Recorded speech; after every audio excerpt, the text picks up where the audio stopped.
बिस्मिल्लाहिर्रहमानिर्रहीम, अस्सलाम वालेकुम। मैं हूं वफाक नज़ीर, आप देख रहे हैं उर्दू क्रॉनिकल। नाजरीन, क्या आप जानते हैं कि दुनिया में पहला फ़िज़ाई हमला किसी फ़ाइटर तैयारे के ज़रिए नहीं बल्कि एक बैलून के ज़रिए किया गया। जी हाँ, आपने बिल्कुल ठीक सुना, दुनिया में पहला फ़िज़ाई हमला एक बैलून के ज़रिए किया गया जो 22 अगस्त 1849 में पहली मरतबा हुआ।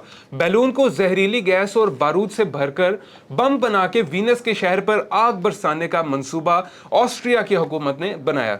दरअसल 1000 बरस तक वीनस आज़ाद रियासत रही, मगर इनकलाबे फ्रांस के दौरान उसे नेपोलियन बोनापार्ट ने हमला करके अपनी हुकूमत में शामिल कर लिया। ताहम एक साल बाद वीनस को ऑस्ट्रिया के हवाले कर दिया गया। फिर 1797 से 1848 तक ऑस्ट्रिया ने उस रियासत पर हुकूमत की, मगर आहिस्ता आहिस्ता वीनस के अवाम ने ऑस्ट्रिया के गैर कानूनी कब्जे के खिलाफ बगावत का जो अलम था वो बुलंद किया। वीनस के अवाम के जो छोटे छोटे एहतजाज थे वो जंग की शक्ल इख्तियार कर गए। जब ऑस्ट्रिया की हुकूमत ने देखा कि वीनस उनके मद्दे मुकाबिल आ चुका तो उसकी फौज ने वीनस शहर का मुहासरा कर लिया और अंदर बाहर जाने के जो तमाम रास्ते थे वो बंद कर दिए गए। इस दौरान अब वीनस के लोग फाकों से, भूख से मरने लगे और वहाँ पर हैज़ा की वबा फूट पड़ी।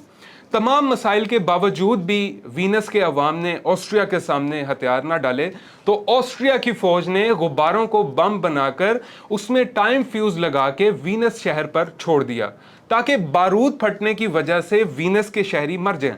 मगर कुदरत का करना ऐसा हुआ कि हवा मुखालिफ सिम चलने की वजह से कुछ गुब्बारे ऑस्ट्रिया पर ही आकर फटे, कुछ समंदर बुर्द हुए जबकि कुछ दूसरे इलाकों में जा गिरे।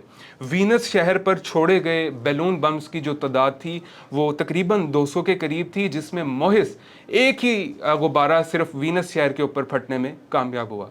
तो नाज़रीन, ये थी हमारी हिस्ट्री स्पेशल एपिसोड। अपने मेज़बान वफाक नज़ीर को उर्दू क्रॉनिकल टीम के साथ इजाज़त दीजिए। अल्लाह हाफ़िज़।